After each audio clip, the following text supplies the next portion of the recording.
My name is Kent Gibbons and this is my bid for the Tasmania Devils Football Club song.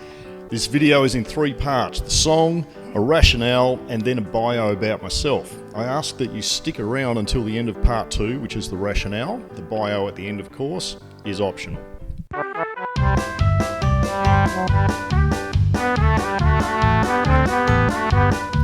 Oh, we were there from the start with Tasmania, a football state, we're proud, tough and true. A timeless history written by champions, Australia's game we know through and through. And when our fans make noise in the grandstands, and when the players hit the ground for the start, it's all for one, we're backing Tasmania, and one for all, we'll play from the heart. And if you think this game you know, then no matter where we roam, north or south, we'll go to battle for the state we call our home. So fear the name Tasmania, because the Devils are coming for you.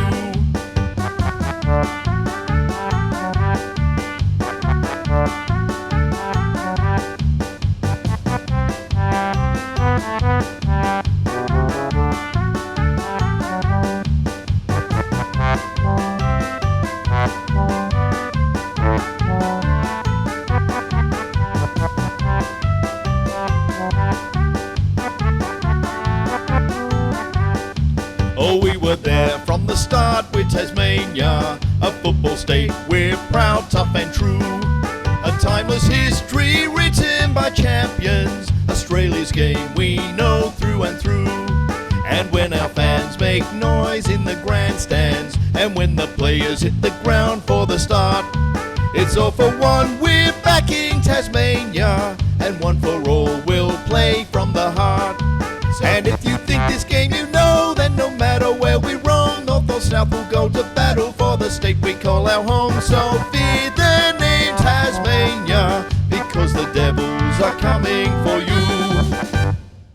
A key part of the Tasmanian bid consistently since the 1990s is the statement that we, Tasmania, a member of the Big Four and a state dominated by Australian football, deserve to be in the national competition. Our bid has made a big deal of our history, and that's reflected in the jumper and the name. Ours is a unique mix of cutting-edge brand new, as exemplified by the stadium, and the oldest traditions in the sport. The club song falls firmly into the historical category. We've made a constant racket about our historical ties and legacies. We're telling Australia we've always been there, so the song should sound like one we've always had.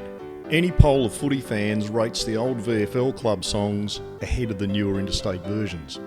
Those songs were appropriated from existing popular music of the time, and in some cases were just throwaway tunes somebody would make up which happened to catch on.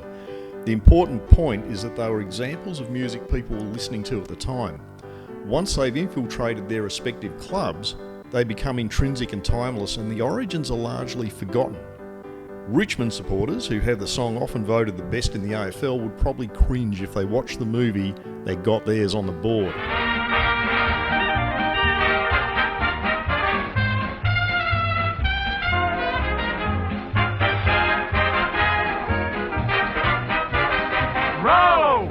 Footy fan demographics cover everyone, everywhere these days, and the trend in any population sample is that the more diverse it is, the more conservative it is, more likely to say something should retain a tradition and not wildly break a mould. So cutting-edge rock music or something that will be uncool and dated in the future just won't work. The tried and true longevity of a footy club anthem has to sound like it came from your grandparents' era. This doesn't mean the song has to sound old as such, but these songs were always there. So any new song needs to give that vibe as well, even if it was written in 2026. It has to sound like a footy song.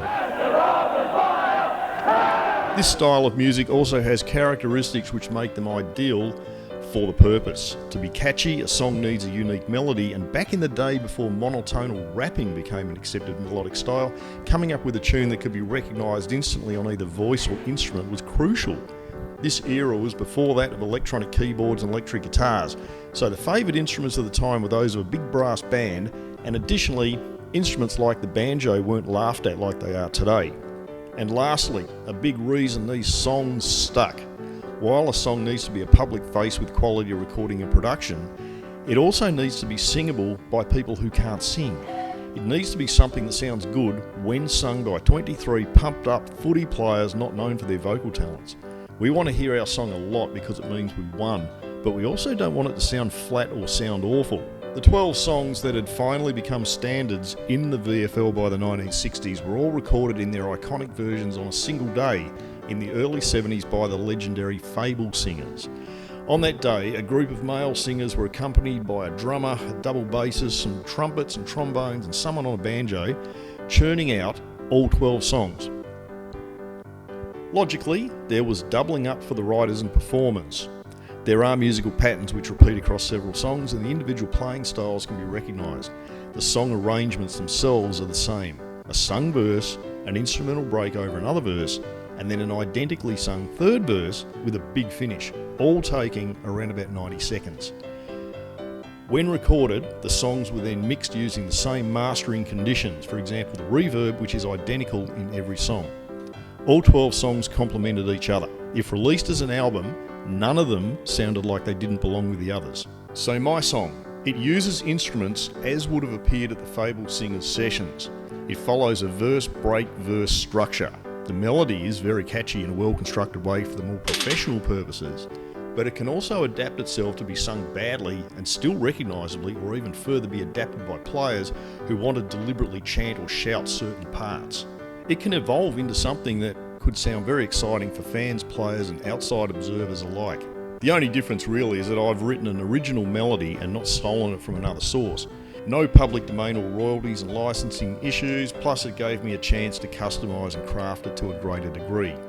Imagine though, that Tasmania was a VFL side back in the 70s and would have been represented on this day as Team 13. Our song would have sounded like this, had it been there from the start. The version you heard here is a demo recorded on a guitar editing program with very basic instrumental sounds. It is the equivalent of a cardboard model of the stadium you want to build, and of course it isn't the actual stadium. It needs re-recording to a full professional standard. Mine sounds like this. And when our fans make noise in the grandstands, and when the players hit the ground for the start, The interim sounds like this. We've got that fire in our eyes, 'cause the dream is on the rise. We are the devils. But the benchmark is this. good old Collingwood forever. Hey. See the bombers fly up to At win. home, I have amateurish recording facilities, but I have music industry sources and avenues ready to go who will record and produce a song that can fully replicate the original Fables and current AFL marketing production standards if given the go-ahead. I've modelled all finances and costings on what I believe Harry Angus of the Cat Empire would have done. Whatever that deal was would have been par for the course. I'd imagine the Giants would be forthcoming with details if asked by the Devils administration, and the cost of production as outlined before could be taken out of the final deal if the Devils fund it. First things first though, I'm hoping you'll favourably consider this song. Let's look at the lyrics. Oh, we were there from the start with Tasmania, a football state, we're proud, tough and true. We embraced the sport from day one. Rep games between Tasmanian sides and interstaters started almost immediately, and we used to regularly thump interstaters in the first 50 or 60 years. There is an obvious pride in our footy. We can pump our chests, and we've never been anything but a genuine footy state. We can certainly put that one over the Queensland and New South Wales franchises. A timeless history written by champions, Australia's game we know through and through. We And always mention Hudson, Baldock, Stewart, etc. by name, and I wanted to avoid this because that can make the song become dated very quickly. Melbourne, for example, has a second verse in their song which mentions the 1926 Premiership side. A century later, you can see why they don't go there these days. Suffice to say, we've pumped out the champions. Non-Tasmanians who follow footy can name them as quick as we do, and there will be more. So enough said. Clearly, we know this game. And when our fans make noise in the grandstands, and when the players hit the ground for the start, it's all for one, we're backing Tasmania, and one for all, we'll play from the heart. Let's mention the games. It's been a decade or two since Tasmanians went to the footy en masse in huge numbers. The VFL Devils' attendance has doubled every other side in the VFL to the point where the VFL said our finals would be at home no matter where we finished. If we finished 8th, we get a home game. We showed we'd turn up to games against teams most of us hadn't even heard of, just to lean over the fence and bay for interstate blood. 7,000 of us turned up to see the state team beat Queensland in 2023. Yeah, we want this. And as the Jack Jumpers have shown, if you make it clear the team is Tasmanian and belongs to all of us, those not in Hobart will jump on board. And if you think this game you know, then no matter where we roam, North or South will go to battle for the state we call our home. It annoyed me greatly in 2017 when the WA press openly mocked the visit of the Tasmanian team for a state match. Yeah, we lost by 20 goals, but we didn't deserve that, seeing as their previous win in Kalgoorlie 15 years or so earlier was a face-saver. We beat all of the big three in a 4 or 5 year span in the 1990s. So fear the name Tasmania, because the Devils are coming for you. Let's thump our chests here. Who am I? I'm a Tasmanian. I've always been a musician. I studied music and education at the uni in Launceston and worked at Launceston College as a temp teacher until I had to make some life and career decisions. I moved up to the Gold Coast in 1996 at the age of 26, looking for adventure via bands and teaching, and that life has taken me through my career, marriage and family journeys. Today I live on the beach in far north Queensland, surrounded by cassowaries and crocs and taipans and humidity and heat, and now I own 2 long sleeve jumpers because my Christmas present was from the Devil shop. But while marooned here, I've never been maroon. I've told anyone when asked I'm a Tasmanian and always will be, even though I've now lived here longer than I did back home. I virtually grew up on York Park watching my East Launceston and then South Launceston teams regularly play but rarely win. You have no idea how much I miss going to see the footy. I had season tickets when I was living in Brisbane to the Lions during the three-peat, but it's not the same. I've always barracked for the Hawks. Since the 1970s, I went to the 1988 Grand Final and waved a really cool flag. Please, get someone to draw the Devils version of this specific 1976 artwork. And I was miffed to learn a few years after leaving that the Hawks would start playing games at York Park. If I still lived there, I would have seen them all. However, despite being a Hawk member from 1997 until the 2008 flag, I was there when it was hard for the Hawks. I'm in a holding pattern because now I barrack for the Devils and have to wait for them to start playing before I officially relegate the Hawks to my second team. I totally understand the decision many South Australian and West Australian fans had to make when the Eagles and Crows entered, and I'm going Tassie. I knew from the very moment Box Hill played the Devils in a cable TV game in 2001 that if a dark green Tasmanian side ever joined the AFL, the Hawks were doomed. I'm known on Big Footy as Gibbke, a moderator, and anyone who cares knows I'm a pretty passionate Tasmanian footy history buff. I'm writing history books on Tasmanian footy that one day I hope to finish and release.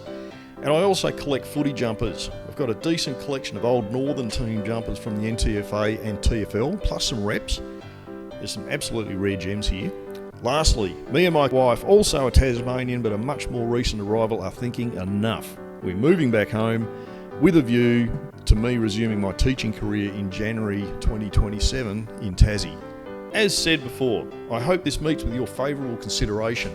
I'm ready to Zoom or even get on a plane to make this happen. Details below.